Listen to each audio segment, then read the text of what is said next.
Moodle, gestion des images lors de partage de la banque de questions. Il y a plusieurs manières de partager une banque de questions. On peut simplement exporter une banque de questions et puis l'importer dans un nouveau cours. On va aussi partager des questions quand on va importer un test depuis un autre cours vers son propre cours. Et une question qui se pose, c'est qu'est-ce qui se passe pour les images?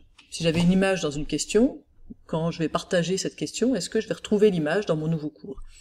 Eh bien, pour pouvoir répondre à cette question, je vous propose de comprendre d'abord ce qu'est une question physiquement dans Moodle, et donc qu'est-ce qui est exporté, qu'est-ce qui est importé dans le nouveau cours, et puis comment sont stockées des images dans Moodle.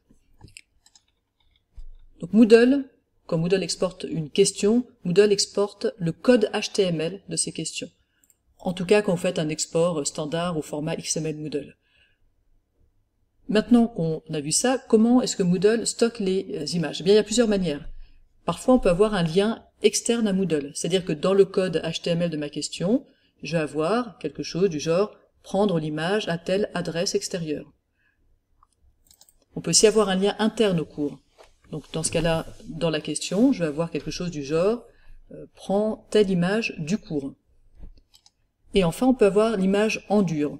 En dur, ça veut dire que dans le code HTML de la question, je vais avoir l'image et tout un code binaire qui va décrire mon image. Alors c'est un truc en général assez monstrueux, c'est pas lisible, ça prend beaucoup de caractères, mais elle est codée à l'intérieur du code HTML. Je crois que maintenant que vous avez toutes ces infos, vous pouvez deviner ce qui va se passer. Quand on partage, si on a un lien externe à Moodle, pas de problème.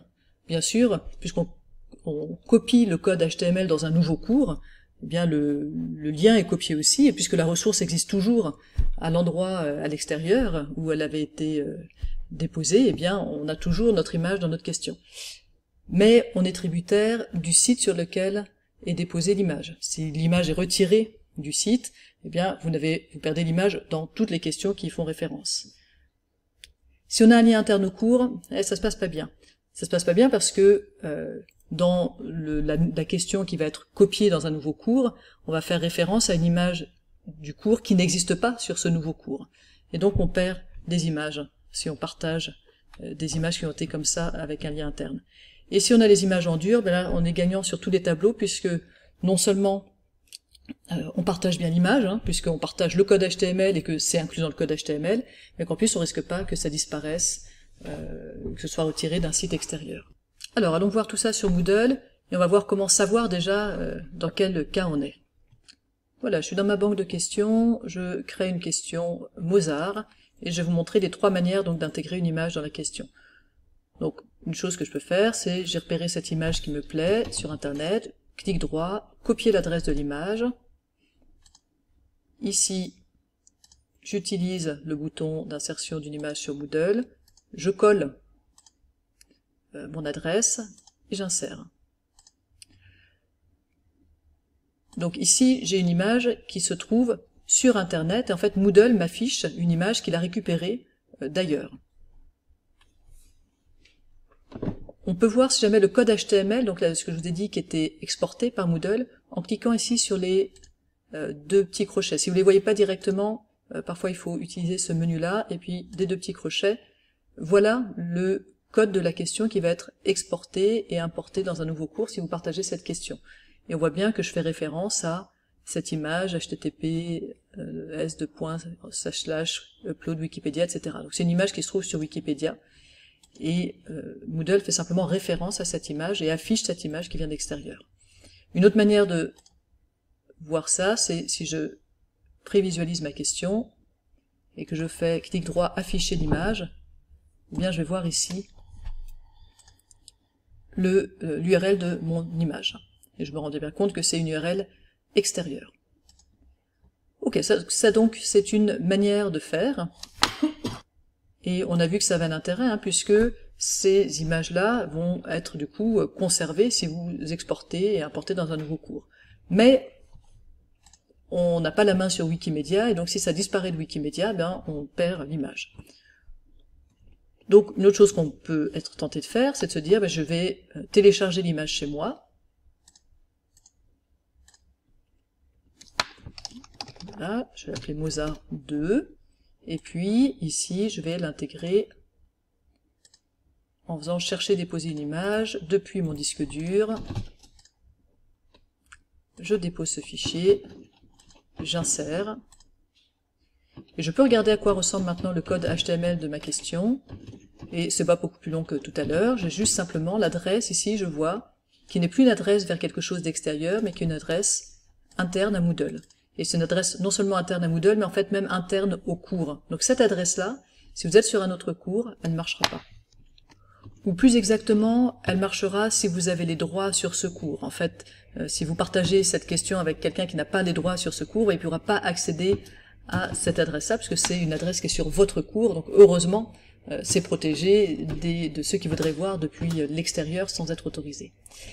Donc ça, vous risquez de rompre les liens, et donc pas génial, même si par ailleurs, comme c'est à l'intérieur de Moodle et stocké par Moodle, si vous l'utilisez que pour votre cours, cette question, c'est une solution tout à fait acceptable. Si on enregistre la question et qu'on fait un clic droit afficher l'image, on retrouve l'adresse. Donc on voit bien qu'on est sur une adresse interne à Moodle. Donc dans ce cas-là, vous savez que vous êtes sur une image qui est sur votre cours et qui ne sera donc pas disponible pour tout le monde. Ok, il nous restait une dernière manière d'intégrer les images, je l'avais dit, c'est de la coder en dur. Alors comment on peut coder en dur une image? Il y a plusieurs manières de faire. Je vous recommande d'utiliser un gestionnaire de capture d'écran. Donc faites-moi, si j'appuie sur un écran système, vous aussi, vous allez copier l'intégralité de votre écran peut-être. Si vous avez un gestionnaire un peu plus poussé, vous pouvez choisir ce que vous copiez de l'écran. Donc je copie, et ce qui va être intéressant, c'est que je vais le copier dans mon presse-papier. Et ce que ça copie dans mon presse-papier, c'est précisément le code de l'image. Donc ici, quand je vais faire coller avec un CTRL-V, bien regardez le code HTML de la question. Vous voyez qu'on voit que l'image, c'est tout ça.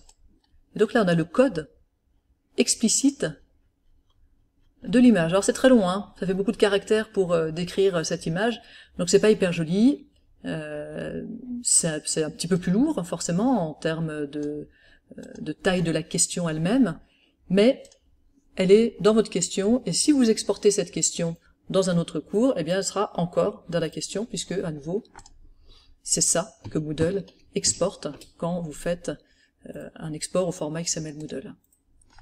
Si j'enregistre, je vais faire comme tout à l'heure, que je prévisualise, je peux voir dans l'adresse que j'ai le code explicite de mon image. Alors voilà, je vous ai montré comment intégrer une image dans une question en faisant attention à ces trois possibilités. Un lien extérieur à Moodle, ça ira très bien si c'est un lien dont vous êtes sûr, si vous êtes sûr que l'image ne sera pas retirée. Dans ce cas-là, vous avez un peu tous les bénéfices, une image, une question dont le code est court et puis qui va pouvoir être exportée. Si vous avez une question qui a vocation à rester à l'interne dans votre cours, eh bien ça va très bien de faire un lien vers une image qui est stockée par Moodle dans votre cours, et sinon, eh bien, je vous recommande de mettre l'image en dur dans votre question. Je vous ai aussi montré qu'en faisant un clic droit sur l'image et afficher, vous pouvez savoir dans lequel des trois cas vous êtes pour une question qui serait déjà existante.